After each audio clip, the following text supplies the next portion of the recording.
Kamakailan lang ay ibinahagi ng photographer na si Pat D ang isang set ng mga larawan ng mag-asawa na kuha niya at ng kanyang team bago ang kanilang ikalawang kasal na nakatakda sa Sabado, April 20. Pinili nila ang isang street-style na tema para sa shoot.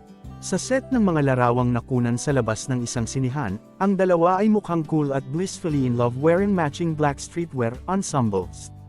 Ang mga salitang, "Save the date, April 20, 2024" ay makikita rin sa Showtime sign.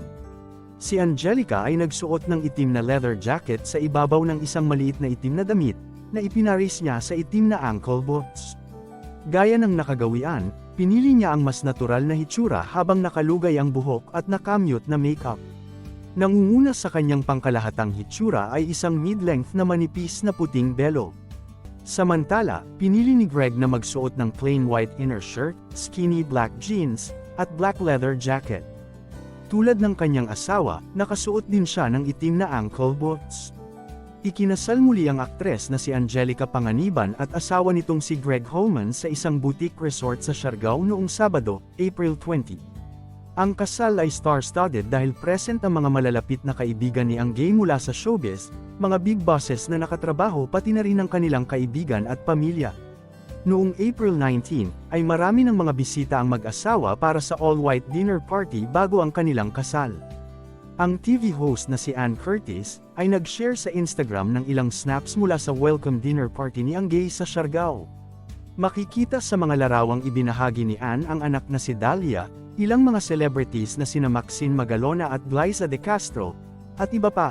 Spotted din ang mag-asawang Ryan Agoncillo at Judy Ann Santos, Dr. Ivy Aguilar Teo, Director Andoy Ranay, Liz Oy, Kim Chu, Bella Padilla at Keen Cipriano.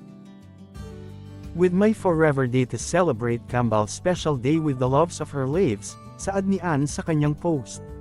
So excited for later at Iam Angelica at Greg_Holman and Little Bean. Baka maiyak me, this is it Kambal. Dagdag pa niya, si John Prats ang nagsilbing ring bearer. To my pets, sobrang saya naming lahat para sa inyo ni at Greg_Holman Heart. Sobrang saya din ng mga puso namin na makita ang mga ngiti nyo. Mabuhay ang bagong kasal. It was an honor na naging ring bearer nyo ako. Love you Angelica Panganiban and Greg Holman, mababasa sa post ni John.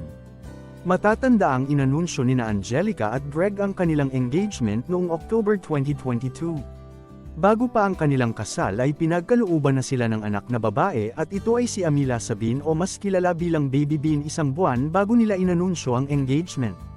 Naganap naman ang una nilang intimate wedding noong December 31, 2023 sa Los Angeles, California, USA. Nagkakilala ang dalawa noong 2020 nang mag-film si Angelica para sa isang teleserye show sa Subic, kung saan nakatira si Greg. Kinumpirma nila ang kanilang pag-iibigan noong January 2021.